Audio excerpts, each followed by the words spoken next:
If you learned to drive in Britain, there's a fair chance you learned in a Mini.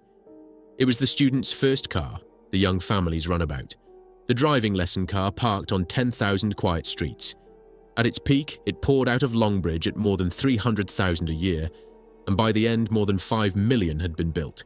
The best-selling British car in history. It won the Monte Carlo Rally against cars 3 times its size. It survived Suez, which gave it life, and the oil shocks that should have killed it. It survived endless strikes and change after change of ownership, and 41 years on a single production line. And then, on an October morning in the year 2000, the last one was driven off the line, and the line went quiet. How does the most beloved car Britain ever made simply stop? What happened inside those walls? Chapter 1. The Fire and the Refugee. The story of the most beloved small car Britain ever built does not begin in Britain.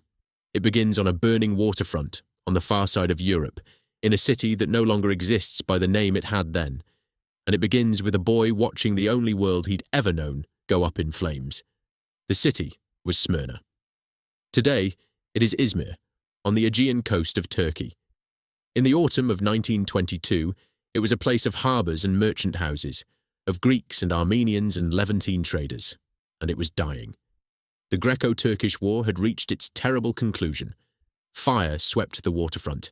Tens of thousands of people crowded the quayside, trapped between the flames behind them and the sea in front. And among them stood a 15-year-old boy named Alexander Arnold Constantine Isigonis, watching, waiting to be taken off. He would be taken off. That was the difference between Alec Isigonis and most of the people on that quay. His family were British subjects, remember that name. Because without the fire, without the evacuation, without the strange accident of nationality that plucked this boy out of a catastrophe and set him down in England, there is no Mini. There is no Morris Minor. There is a whole shape of British motoring history that simply doesn't happen. He was born on the 18th of November, 1906, the only child of a comfortable Smyrna family. His father was a marine engineer. And here is the thread that matters. The Isigonis men were engineers by blood and British by paperwork. Alec's grandfather, Demosthenes, had come originally from the Greek island of Paros, and he had acquired British nationality through his work on the Smyrna-Aden Railway, one of those grand Victorian engineering projects that stitched the old world together with iron. British engineering had made the family British. It had also made them engineers. Alec grew up in a house where machines were not a trade, but a faith. He was, by every account, a difficult and dreamy child, precise about some things and hopeless about others. He drew constantly. He took things apart, and when it came time to be examined on the thing that ought to have been the bedrock of any engineer's education, mathematics, he failed. Not once, 3 times. He would sit the papers, and he would fail them, and years later, as one of the most celebrated designers in the world, he would turn that failure into a kind of creed. Mathematics, he said, was the enemy of every creative genius. It's a wonderful line. It's also a warning, though nobody heard it as one at the time. Keep it in the back of your mind. A man who distrusts arithmetic is going to build extraordinary things. He is not, necessarily, going to count the cost of them. But that reckoning was decades away. First, there was the fire. When Smyrna fell, the Royal Marines evacuated the British subjects to Malta. Alec's father died in 1922, in the upheaval of it all. And so the boy and his widowed mother, Hulda, she was of Bavarian-German stock, which made Alec that most European of creatures, a Greek-German-British engineer with no single country to call entirely his own, made their way, in 1923, to England. A refugee, a displaced person with a talent for drawing machines and a blind spot for sums. He enrolled at Battersea Polytechnic in London. He struggled, predictably, with the mathematics. But he had something the examinations couldn't measure, an intuition for how a mechanism wanted to move, a feel for it in the hands, the way a sculptor feels stone. He got his start in the motor trade the hard way, from the drawing office upward. He worked for a while at Humber, in Coventry, refining suspension systems. And then, in 1936, he joined Morris Motors at Cowley, in Oxford. That was where the first miracle happened. Through the war years, quietly, almost secretly, Isigonis worked on a small saloon car. Britain in the 1940s was a country of austerity and ration books, and the idea of a genuinely modern, genuinely clever little family car felt like a luxury from another age. But Isigonis had one in his head, and he sketched it, famously, obsessively, on scraps of paper, on napkins, on the backs of envelopes, because he thought best with a pencil in his hand and no committee in the room. The result was the Morris Minor, launched in 1948, and it was, for its time, a revelation. Nimble, roomy, sweet to drive, cheap to run. The public adored it. It became the first British car in history to sell more than 1 million examples. A refugee who couldn't pass his maths exams had designed the car that put post-war Britain back on the road. He was a strange man to have produced something so lovable, autocratic, impatient. He despised market research. He said that asking the public what it wanted was pointless, that a camel was simply a horse designed by a committee. He had no time for the fripperies of the motor industry, the radios and the soft seats and the chrome. He wanted purity. He wanted the machine to be right, and he trusted no judgment but his own to tell him when it was. By the mid-1950s, he had drifted away from Morris, spent an unhappy interlude at Alvis, working on a grand project that came to nothing. And in 1955, the British Motor Corporation, the giant that Morris and Austin had become, when they merged, brought him back into the fold. They didn't quite know what to do with him yet, but they knew he was the best they had. They were about to find out exactly what he could do, because a crisis was coming. A crisis that would begin, of all places, at the Suez Canal, and it would put a very specific, very impatient demand in front of Alec Isigonis. Design a car that answered the moment. Design it small. Design it cheap. He would answer that demand more brilliantly than anyone could have imagined. And in answering it, he would plant the seed that killed the company that asked. Chapter 2. God damn these bubble cars. To understand what happened next, you have to understand how frightened Britain became in the autumn of 1956. That October, the Suez Crisis erupted. Britain and France, in secret concert with Israel, moved to seize the Suez Canal from Egypt, and the whole adventure collapsed into humiliation. Its most lasting consequence, not military but mundane. The oil stopped flowing. The Middle Eastern taps that fed British petrol pumps were choked off, and by the end of the year, for the first time since the war, the government brought back petrol rationing.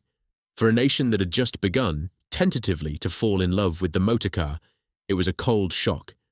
Suddenly the big, thirsty family saloon looked like an extravagance. Suddenly economy was everything, and into that gap, that anxious penny-counting gap, poured the strangest vehicles ever to disgrace a British high street. The bubble cars. They came mostly from Germany, from aircraft firms with no aircraft left to build. The BMW Isetta, a tiny egg on wheels that you entered through a door in its own face, built by 1957 under license at Brighton and selling for around £383. The Messerschmitt, long and narrow, its occupants sitting one behind the other under a fighter plane canopy, built by a company that had once made the machines that bombed London. The Heinkel Cabine. 3 wheels, sometimes. A single cylinder, often. Buzzing, fragile, faintly absurd, and selling because they were cheap, and because petrol was dear, and because a frightened public will buy almost anything that promises to save it money. Leonard Lord could not stand them. Lord was the head of the British Motor Corporation, and he was not a gentle man.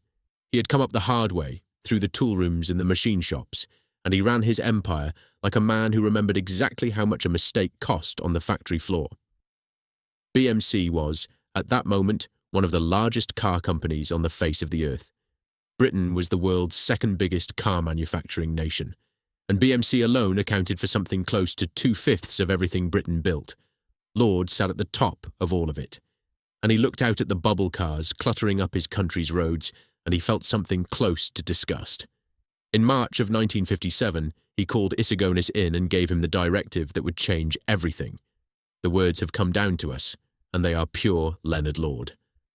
God damn these bloody awful bubble cars, he said.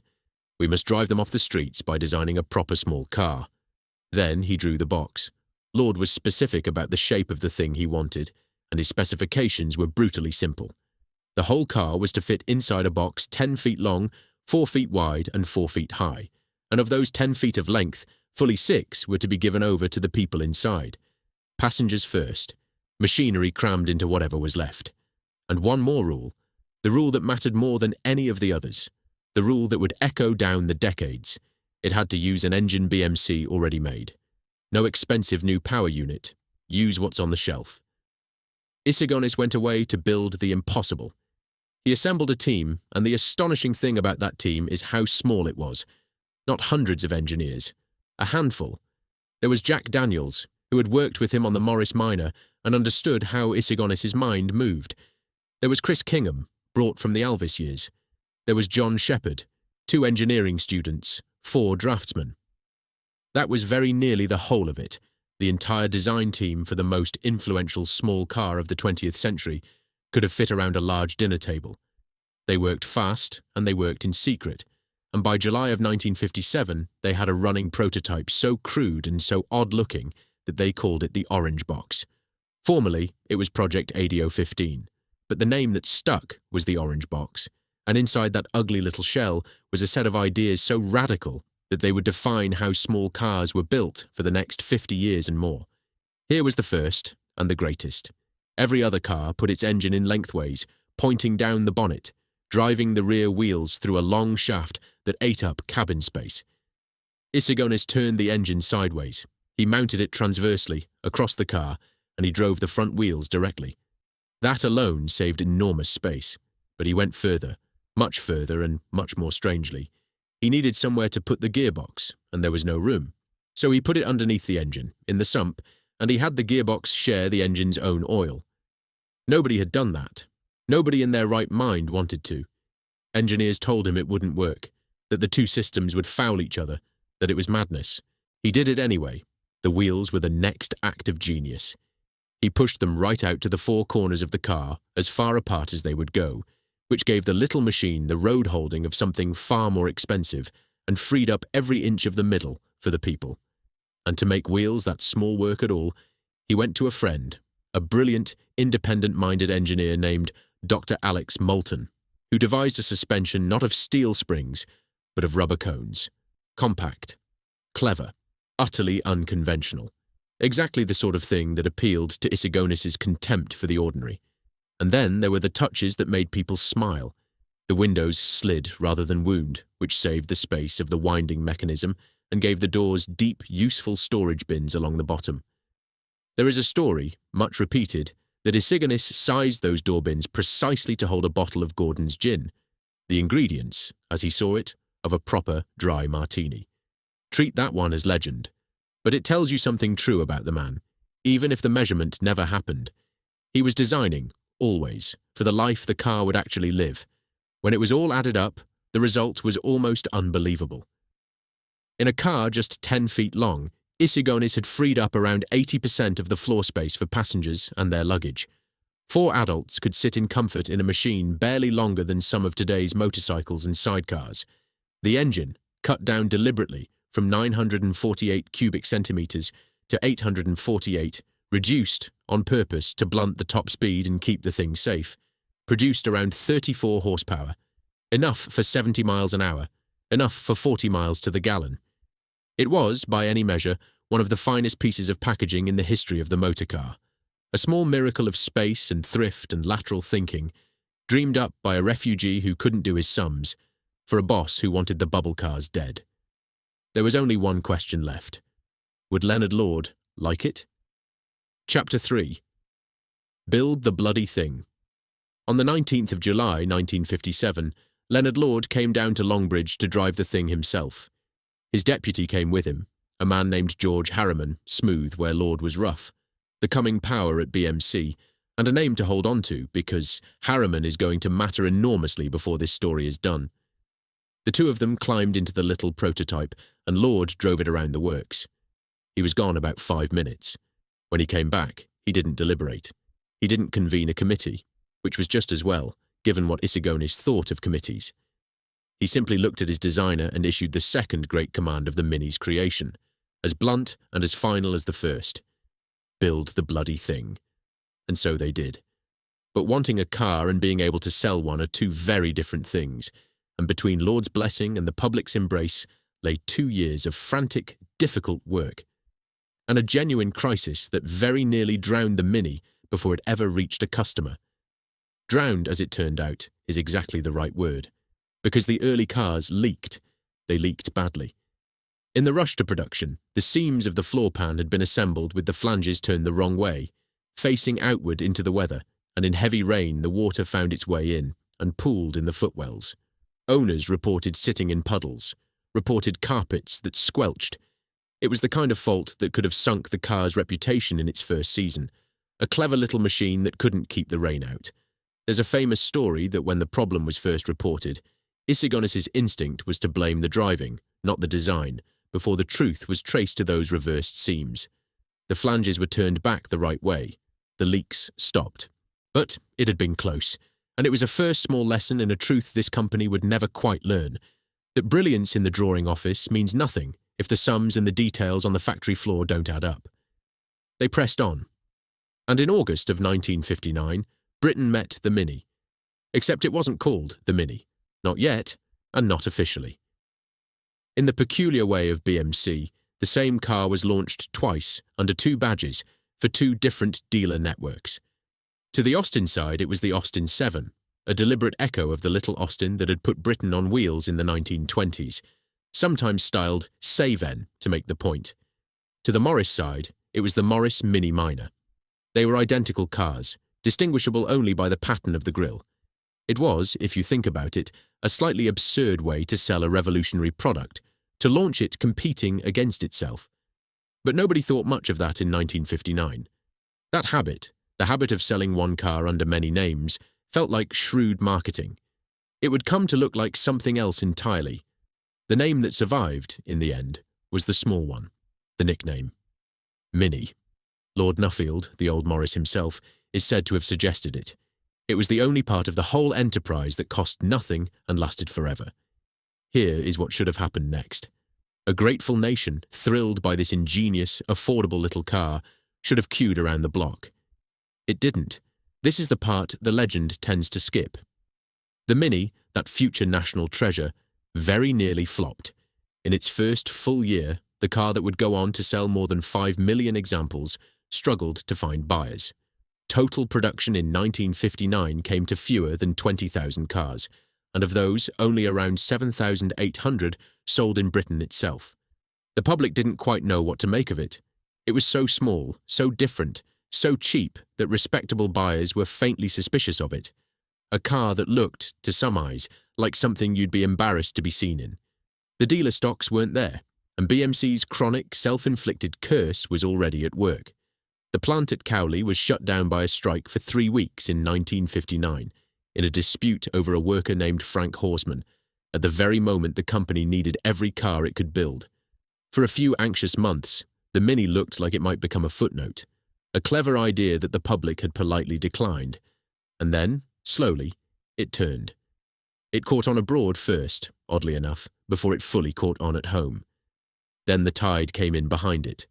Word spread that this ridiculous-looking little box was, in fact, tremendous fun to drive, that it handled like nothing else on the road, darting through traffic, clinging to corners in a way that embarrassed cars costing 3 times as much. It was practical. It was cheeky. It was, people slowly realized, rather brilliant.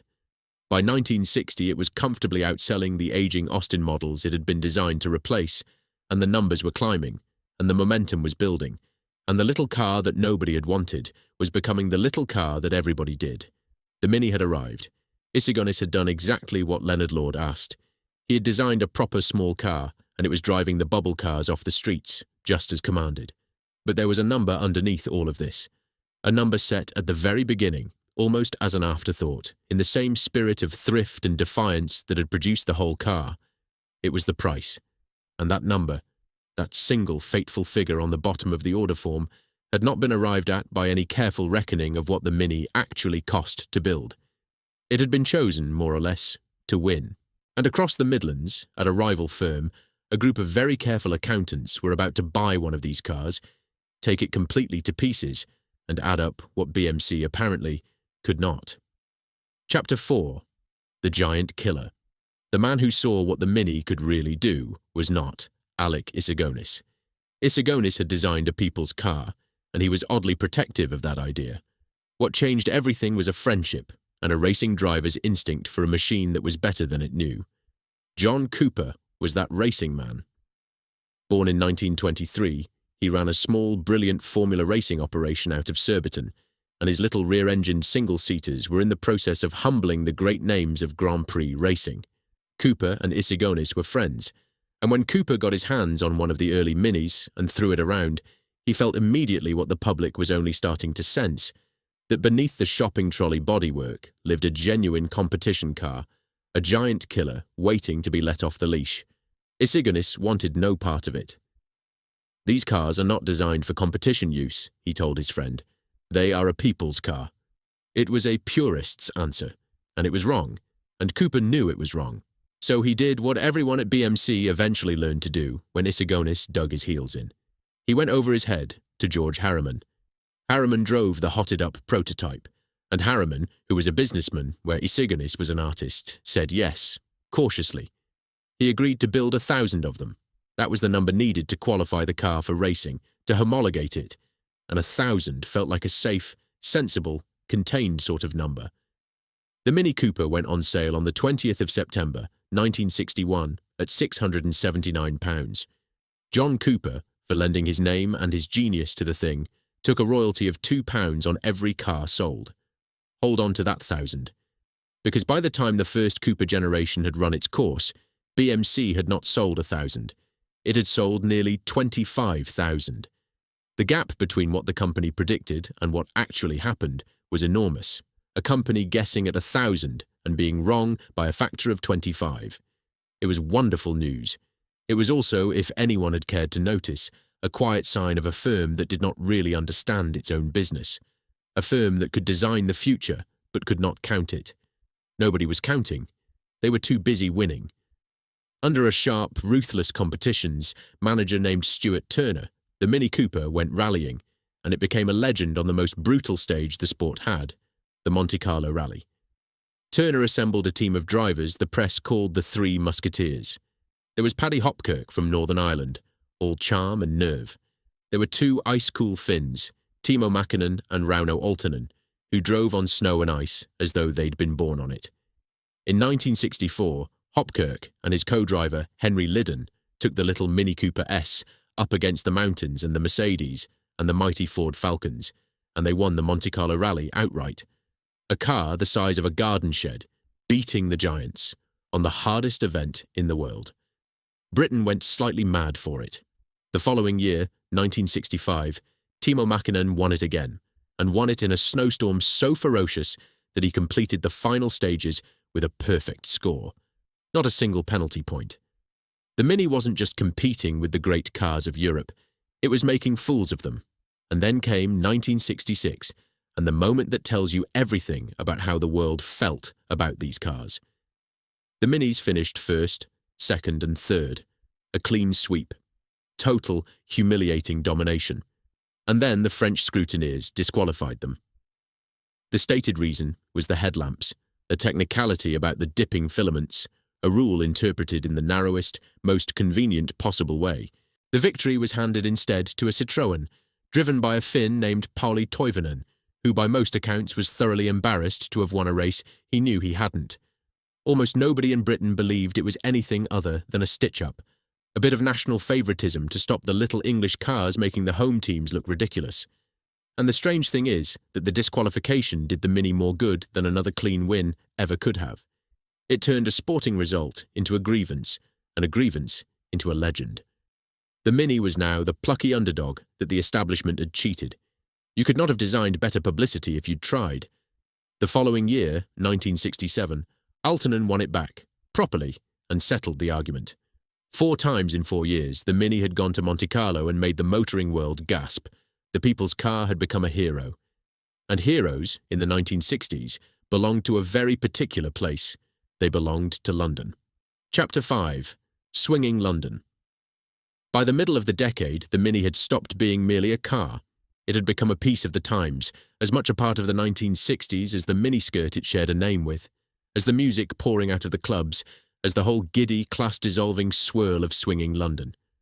Part of the genius of it was that everybody could have one. That was Isigonis's original gift, a car cheap enough for a nurse or a student or a young family. But part of the magic was stranger than that. The Mini became the one car that a Duke and a Docker might genuinely both own, and both love, for exactly the same reasons. It was classless. In a country obsessed with class, that was very close to revolutionary. The famous fell for it hardest. All four Beatles ended up with Minis. Their manager, Brian Epstein, bought them Cooper S models, and Ringo Starr had his specially altered with a hatchback opening at the rear so he could load his drum kit through the back. Peter Sellers, at the height of his fame, spent some £2,600 having a Mini converted by the coach builders, Hooper, wickerwork down the sides, the price of a small house lavished on the cheapest car in Britain, which was, of course, exactly the joke. Steve McQueen, the coolest man in Hollywood, bought his from John Cooper himself. Twiggy had one. There is a much-loved story that even Enzo Ferrari ran a Mini Cooper S and treasured it, and if that one belongs more to legend than to the archive, it belongs there for a reason. It felt true. It felt like the kind of car Enzo Ferrari ought to have loved. And then, in 1969, came the film that sealed the whole thing into national myth. The Italian Job gave the Mini its immortality. Michael Caine, a gang of thieves, a fortune in gold, and 3 Minis, red, white and blue, the colours of the flag, screaming through the streets and the sewers and the rooftops of Turin in the getaway sequence that every British person of a certain age can still see with their eyes closed. The famous chase through the storm drains wasn't even filmed in Italy at all. Much of it was shot back home in a stretch of drainage works in Coventry. It didn't matter. The film made the Mini a folk hero all over again.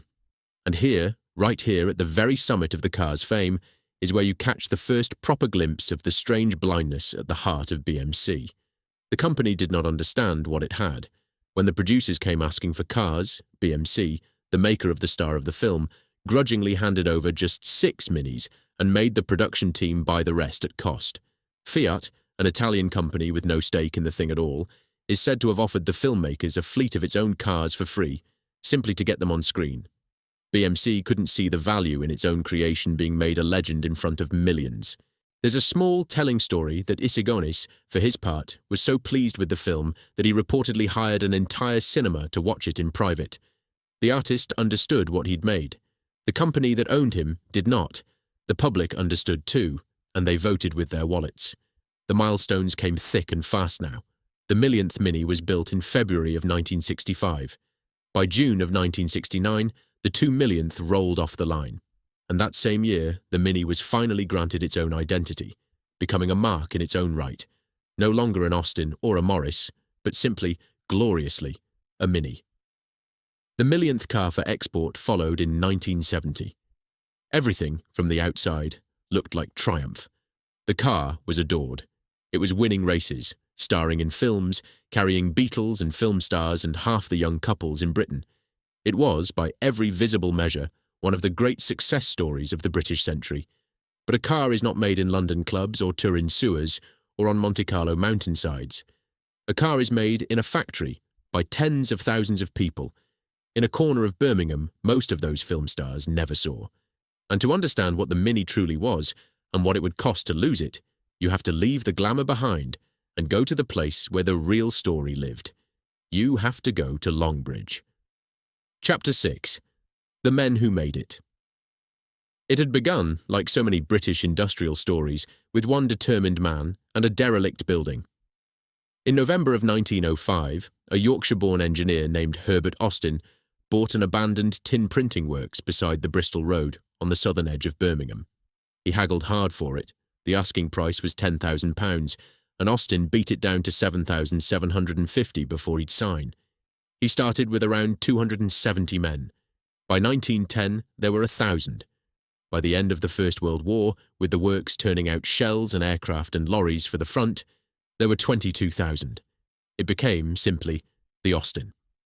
To generations of Birmingham families, it was not a factory, but a world. It had its own railway station, so the workers could be poured in and out by the trainload. It had its own village, the extraordinary Austin Village, a settlement of prefabricated bungalows shipped over in kit form from America to house the wartime workforce, still standing today. By the 1960s, at its height, Longbridge was pushing out more than 200,000 vehicles a year, and the Mini was the beating heart of it. Imagine arriving there on an early shift in 1965. You would come in through the gates with thousands of others, on foot and on bicycle and off those trains, in the grey Midlands morning, and the sheer scale of the place would swallow you.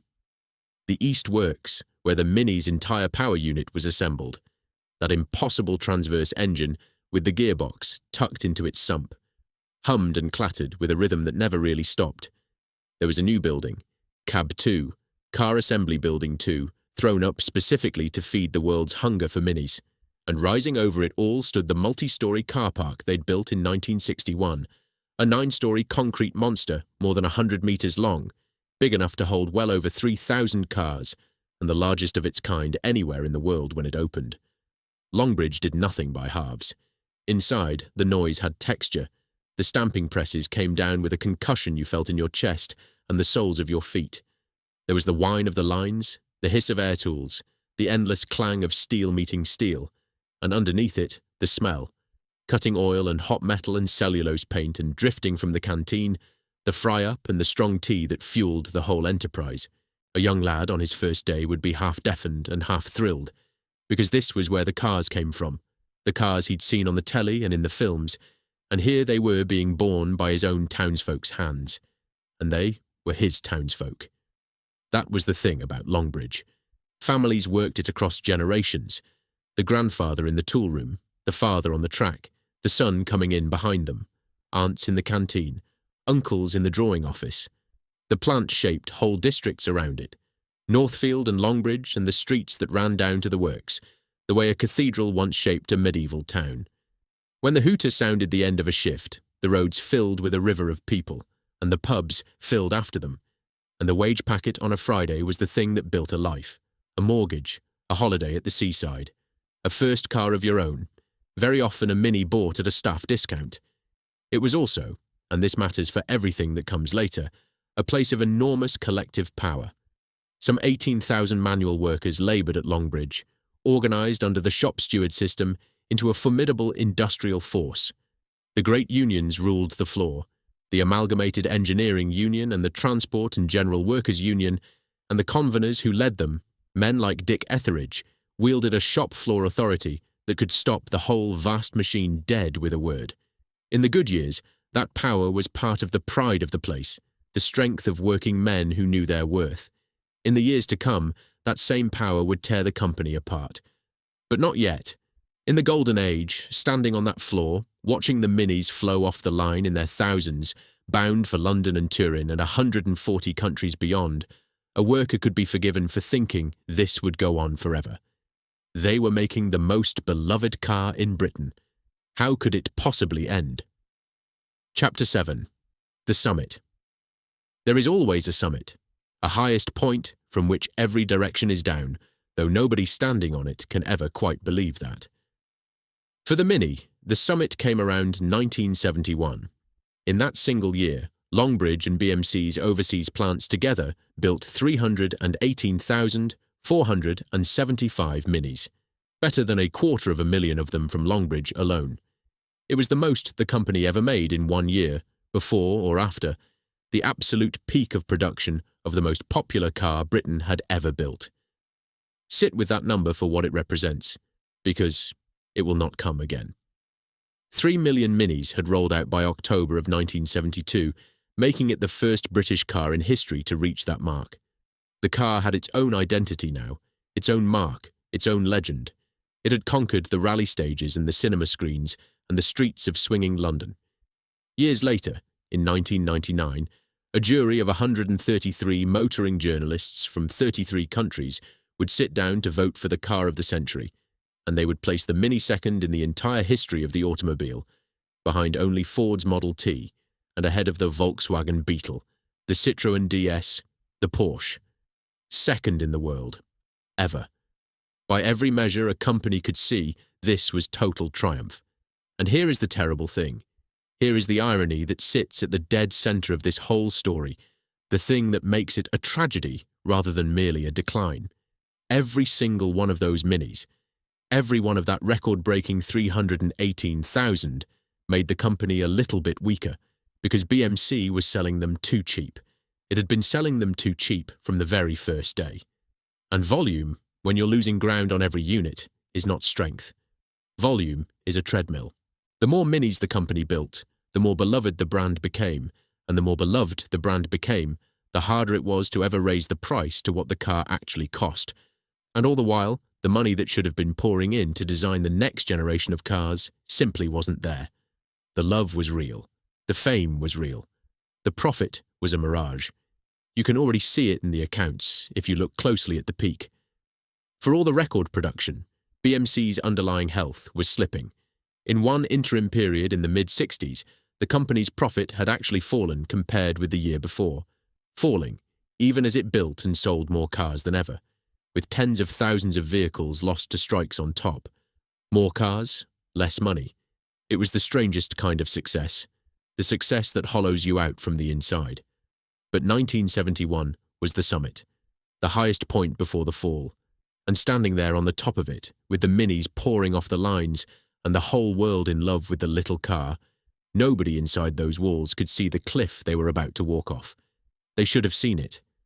Because more than a decade earlier, at a rival factory a few miles away, a team of very quiet, very careful men had already worked out the truth. They had bought a Mini, they had sawn it into pieces, and they had added up a number that BMC had never dared to. Chapter 8. The Teardown. A few miles from Longbridge, at Ford of Britain, a man named Terence Beckett bought a Mini and had it destroyed. Not smashed, dismantled, taken apart with surgical patience, piece by piece, bolt by bolt, spot, weld by spot weld, and every single component laid out and costed. Beckett was a product planner, sharp and rigorous, the kind of man Ford was full of and BMC was not. Ford ran its operation the way Isagonis distrusted and BMC neglected, on meticulous costing, on critical path analysis, on a discipline that treated every penny of every part as something to be known, not guessed. When Ford wanted to understand a competitor, it didn't admire the competitor. It weighed it. So, they weighed the Mini, and what they found astonished them. They costed the whole car, every stamping and casting and trim piece, and they compared it against what BMC was charging for it. And the numbers would not reconcile. However they ran it, the sums came out the same impossible way. Beckett put it plainly, and his words have survived. On Ford's cost analysis, which they believed was more accurate than BMC's own, they simply could not see how the car could be built the way it was built and turned into a profit. The Mini, Ford concluded, was being sold at a loss. Roughly £30 of a loss on every single car that left the factory. £30. It sounds like nothing now. It was not nothing then. It was the difference between a company that thrives and a company that quietly bleeds. And here was the sharpest edge of Beckett's finding, the detail that turns it from an accident into a tragedy. Ford believed BMC could have raised the price and lost nothing. The Mini was so good, so wanted, so far ahead of anything else on the road, that the market would happily have paid more for it. Beckett said as much. BMC, he reckoned, could have charged £30 more per car and not lost a single sale. £30 more, the exact size of the loss.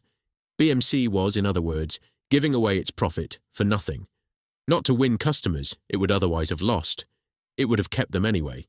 But simply because it had set the price too low at the start and never had the nerve, or the numbers, to put it right.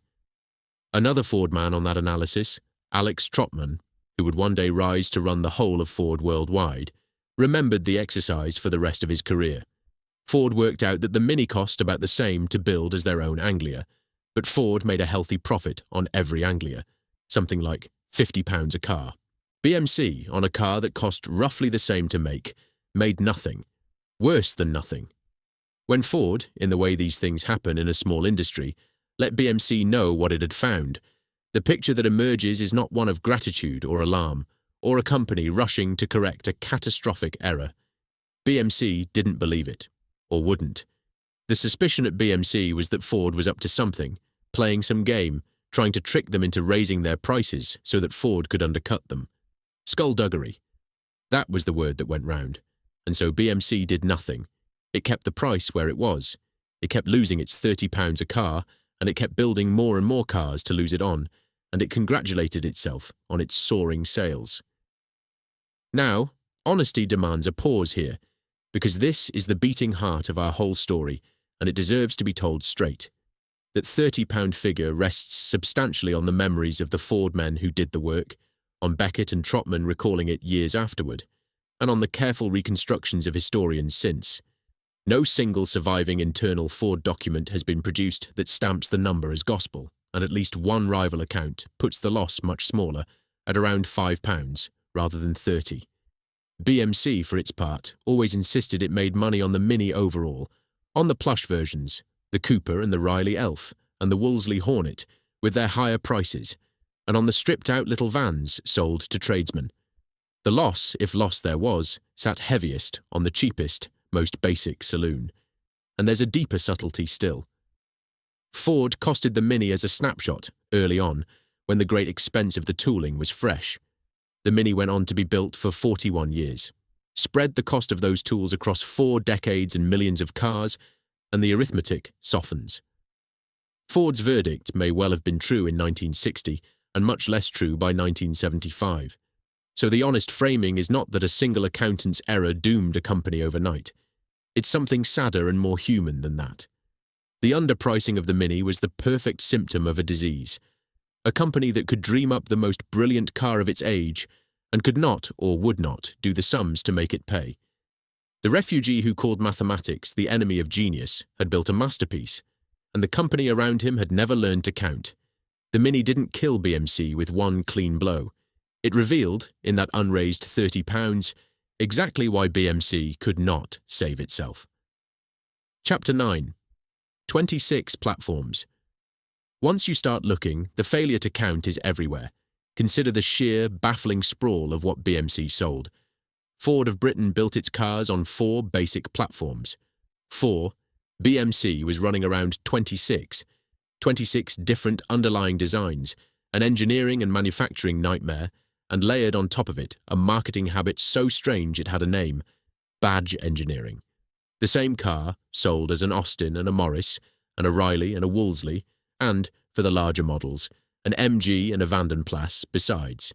The same steel, the same doors, the same everything, wearing half a dozen different grills and badges and being sold, at absurd expense, as half a dozen different cars against itself. It had been shrewd once, in the days when Austin dealers and Morris dealers were rivals who each needed something to sell.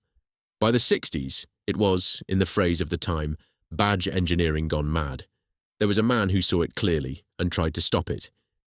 In 1965, a BMC executive named Joe Edwards poached a talented product planner from, of all places, Ford, a man named Roy Haynes, who understood the discipline of a tight, rational model range. Haynes drew up a plan to drag BMC's chaos down from 26 platforms to 5. 5 clean, sensible platforms, the Ford way. It was exactly the medicine the company needed, and it was never taken. The trouble with rationalizing 26 platforms down to 5 is that a great many things, factories, tools, jobs, whole model lines, have to be killed to do it.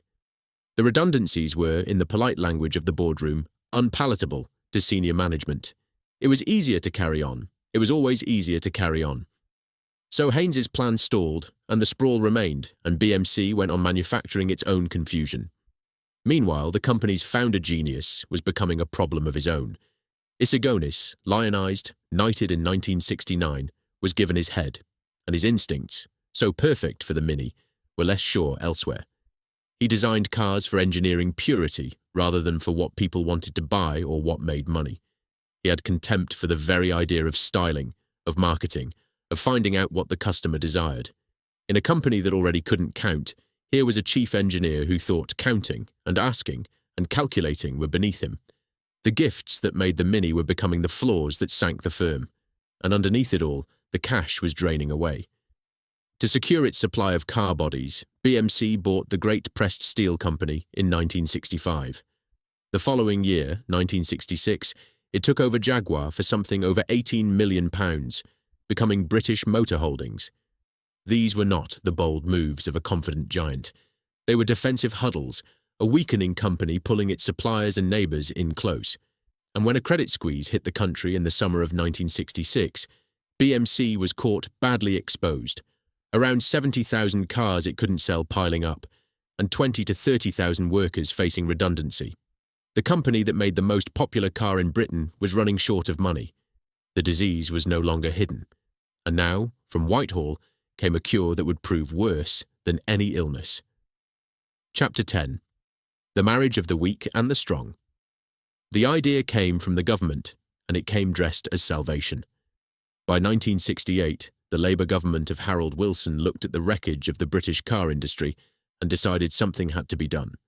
The instrument was a body called the Industrial Reorganisation Corporation, run by a formidable industrialist named Sir Frank Kearton, with the young Tony Benn as Minister of Technology providing the political will. Kearton looked at British Motor Holdings, proud, famous and quietly dying, and at the Leyland Motor Corporation, a truck and bus maker under Sir Donald Stokes that had swallowed Standard Triumph and Rover and was fit, profitable and flush with cash. Kearton's judgment was blunt. British Motor Holdings, he believed, was heading for the rocks, and Sir Donald Stokes was the man to take the helm. The solution was a merger. Marry the weak to the strong, bolt the ailing car giant onto the healthy truck maker, and let Stokes's discipline sort out the mess. The deal was struck on the 17th of January, 1968. On paper, it was a marriage of near equals, the combined company worth around £410 million, with a government loan of £25 million to smooth the way. In reality, it was a takeover, and everyone knew it. Stokes dictated the terms, and the first casualty told the whole workforce exactly what kind of marriage this was going to be. George Harriman, the man who had driven the prototype Mini, who had approved the Cooper, who had run BMC through its glory years, was made chairman of the new British Leyland. It was a courtesy. Within weeks, by the 18th of February, he was gone. Eased out, finished. Somebody put the fear on that shop floor into a single sentence. If the chairman of BMC couldn't hang on to his job, who inside the company could? The old guard had lost. The truckmen had won. And that was the catastrophe hiding inside the rescue.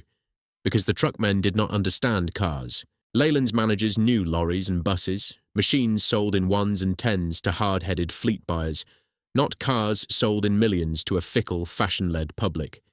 They inherited a sprawling empire of car plants and car brands and car engineers they didn't grasp and didn't trust.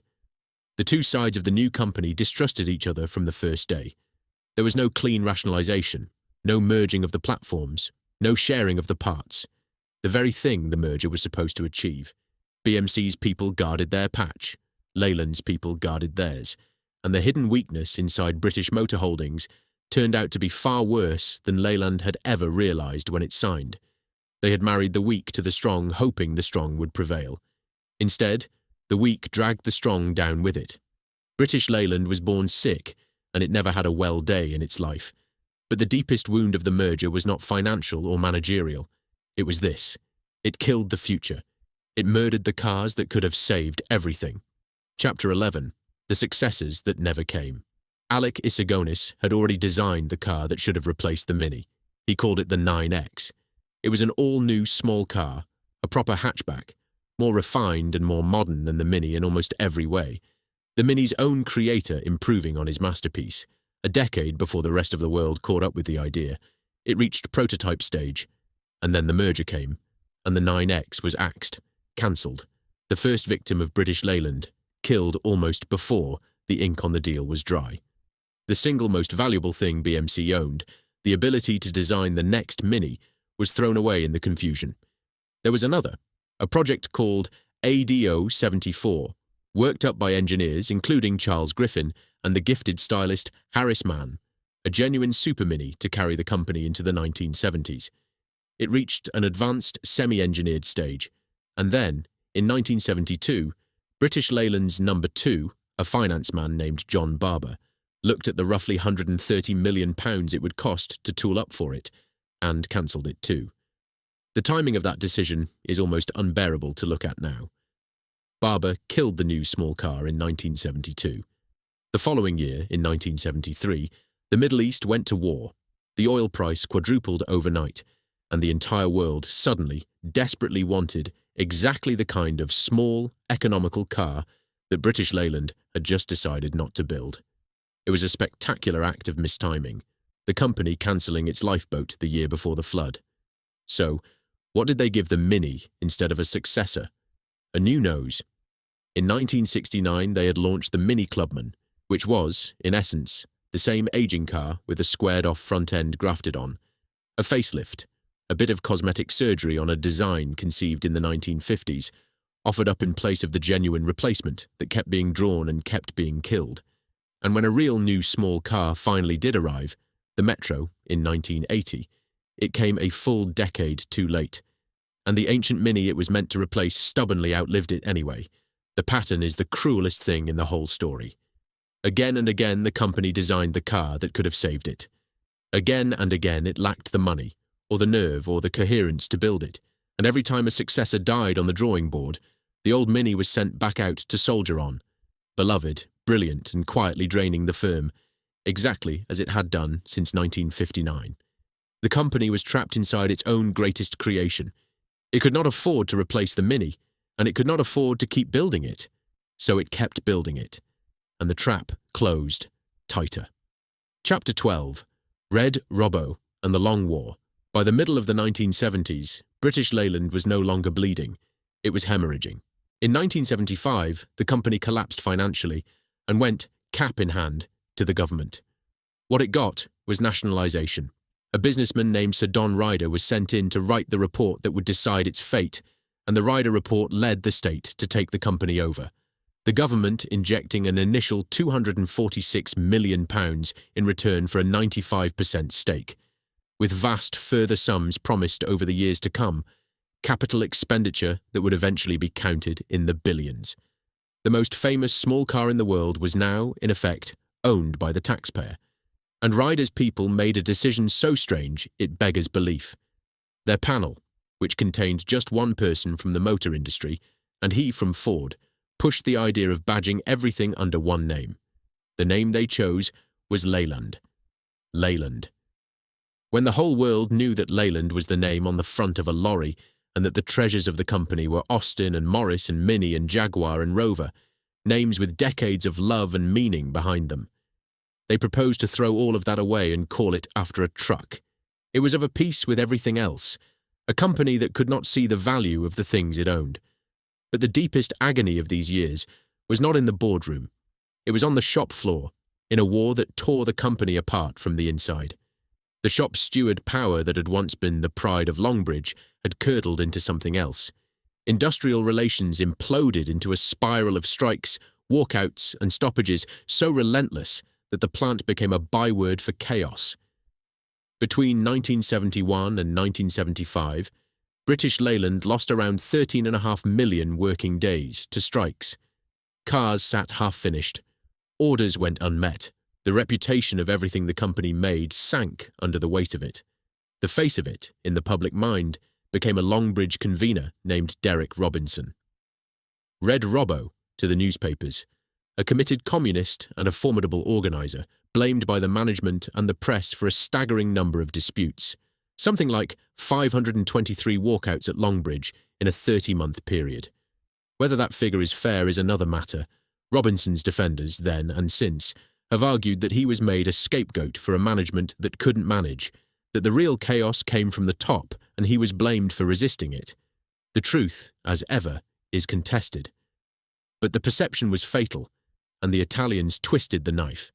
Fiat ran an advertisement boasting that its cars were built by robots, not by robbos. The man sent in to end the war was Sir Michael Edwards, a small, tough South African who took charge in 1977 and decided the company would die unless someone broke the deadlock. In November 1979, Edwards had Robinson sacked.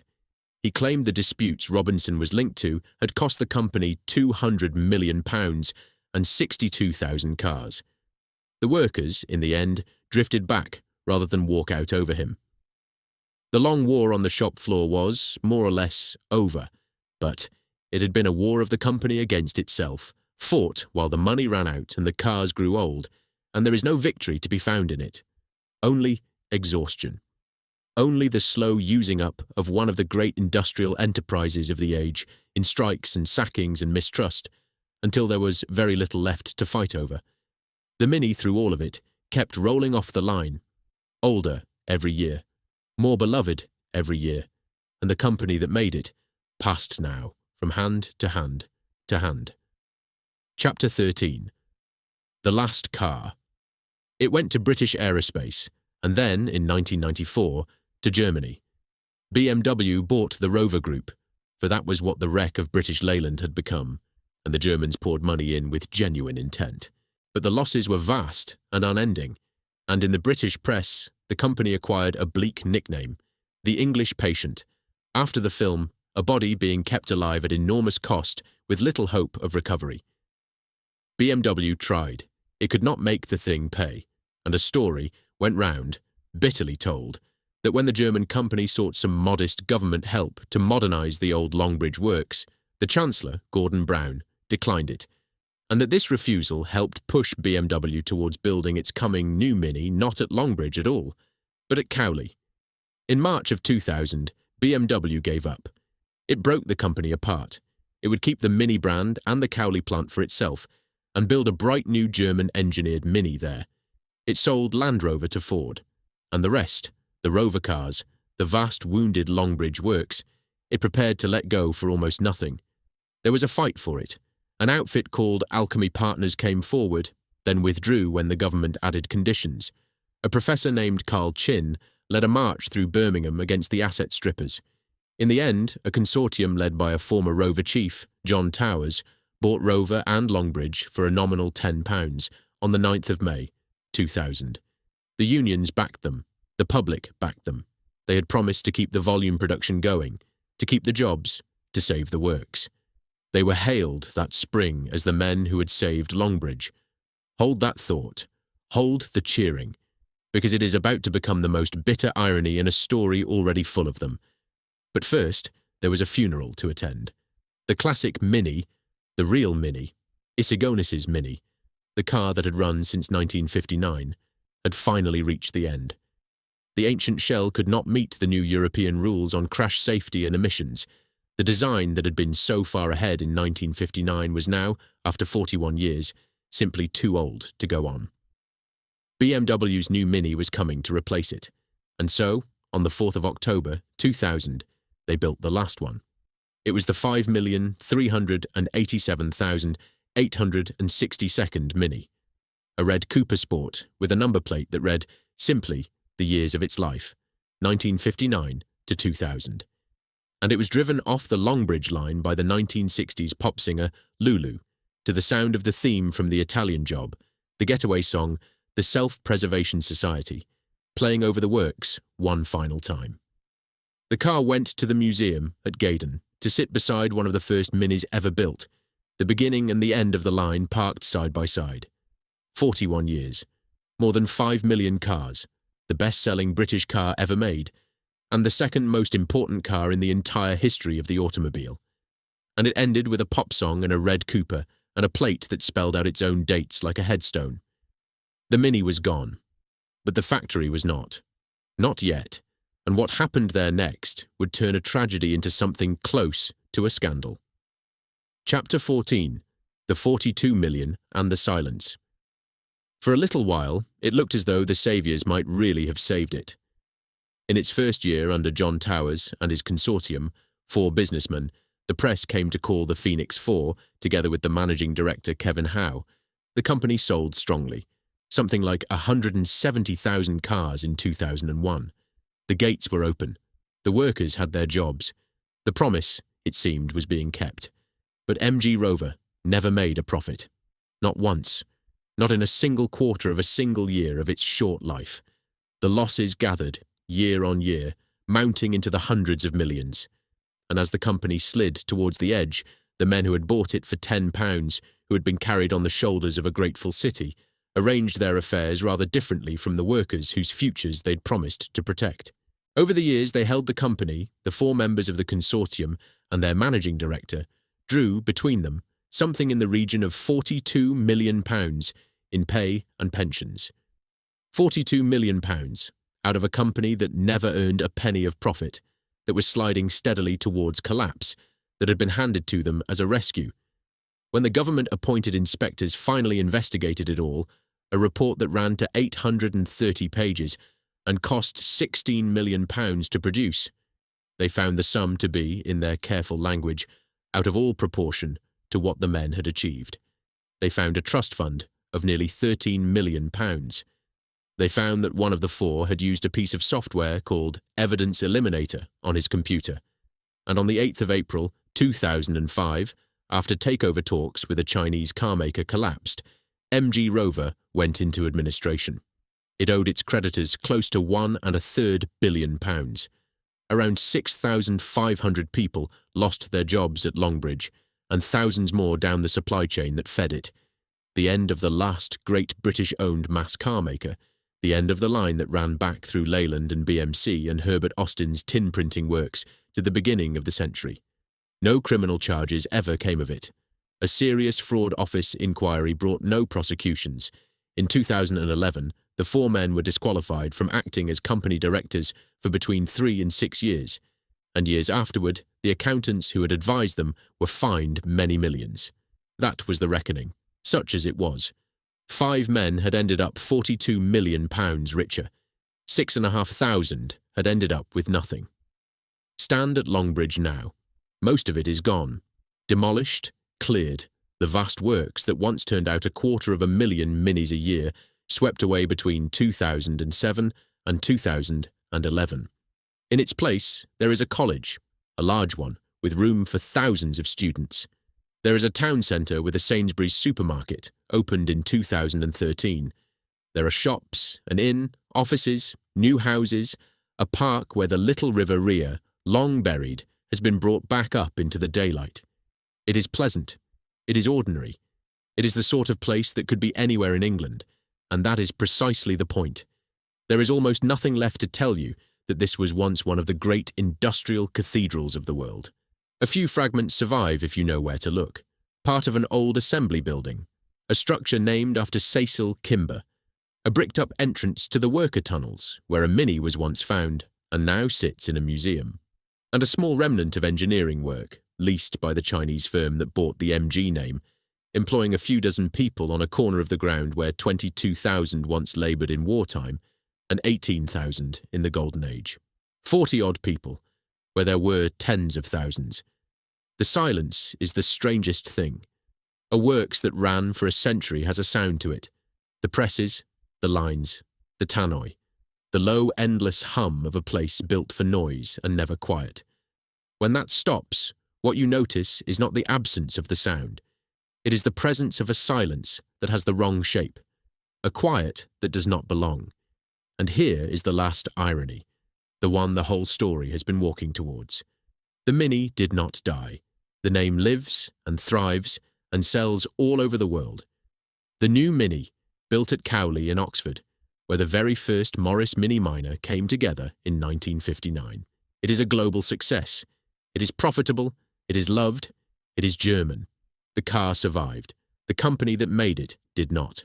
The little machine that a refugee dreamed up and a British firm sold too cheaply out of pride, out of defiance, out of a simple inability to add up what it cost, outlived its maker entirely and passed into other hands and goes on being built in the same green corner of Oxford where it began. A brilliant car, a beloved car, sold from the very first day for less than it was worth. They built the best loved car in the history of these islands, and they could never quite bring themselves to charge what it cost, not through one disaster, through 1,000 small refusals to face a single number, until the number and the company and the works and the men who built them were all finally gone.